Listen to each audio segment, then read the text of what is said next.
শীতের রাতে ভাত খেতে না ইচ্ছা করলে ঠিক এমন করে একদিন হরিয়ালি চিকেন তৈরি করো, খেতে দুর্দান্ত লাগে। এটার রেসিপি চটপট তোমাদের সাথে শেয়ার করব।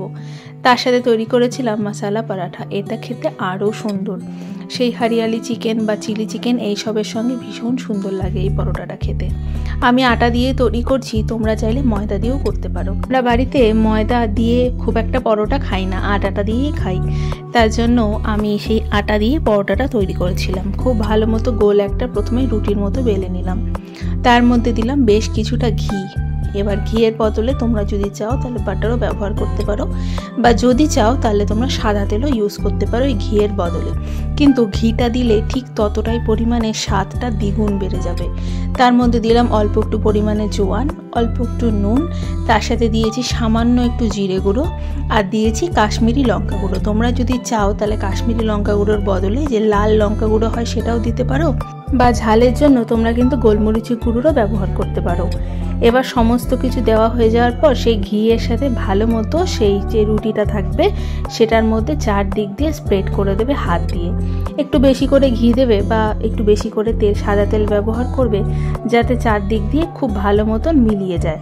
এবার সমস্ত দিকে খুব ভালো মতন যখন মেশানো হয়ে যাবে, তখন যেরকমভাবে আমরা পরোটা বানাই, মানে ওই সেই 3 কোণা পরোটা বানাই, 3টে কোণ করে তারপর হাতের মধ্যে যতটুকুনি সেই মশলা লেগে থাকবে সেগুলো এর মধ্যে দিয়ে দেবে। তা না হলে তোমরা যদি এই সাইডটাতে অল্প একটু ঘি আর জোয়ান মিক্স করে দিতে চাও সেটাও কিন্তু করতে পারবে। এবার 3 কোণা পরোটা আমরা যেভাবে বেলি, সে আটা দিয়ে বেলো, আর তা না হলে সাদা তেল দিয়ে বেলো, যেভাবে খুশি সেরকমভাবে অনেকটা বড় করে ভালো মতন বেলে নেবে। রাতের ডিনারে এরকম একটা পরোটা, সাথে ওই রকম ধরনের একটা হরিয়ালি চিকেন বা চিলি চিকেন, এইসব দুর্দান্ত লাগে। দুটোই যদি গরম গরম হয় তাহলে তো আরও দারুণ লাগে খেতে। আমি মোটামুটি পরোটা 4-5টা আগে থেকেই বেলে নিয়েছিলাম, তোমাদেরকে দেখানোর জন্য এই একটা শেষমেশ বেলেছিলাম। এবার চলো ওইদিকে তাওয়াটা গরম করতে বসিয়ে দিয়েছি। এই পরোটাটা আমি সাদা তেলেই ভেজে নিচ্ছি। যদি চাও তাহলে সাদা তেলের বদলে পুরোপুরি পরোটাটা বেশ খানিকটা ঘি দিয়ে ভাজতে পারো, তাহলেও কিন্তু খেতে দারুণ লাগে।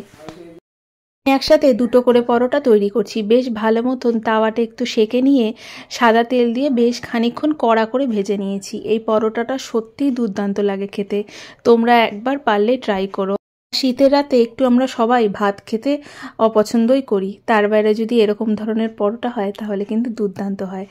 এই পরোটাটা কিন্তু তোমরা সেই যে বাচ্চাদের সকালের জলখাবারে, বা ধরো কর্তামশাইরা যদি অফিসে যায় সেই সময় অফিসে টিফিন বক্সেও দিতে পারো, তারাও খেয়ে একদম মনটা তাদের বড্ড খুশি হয়ে যাবে।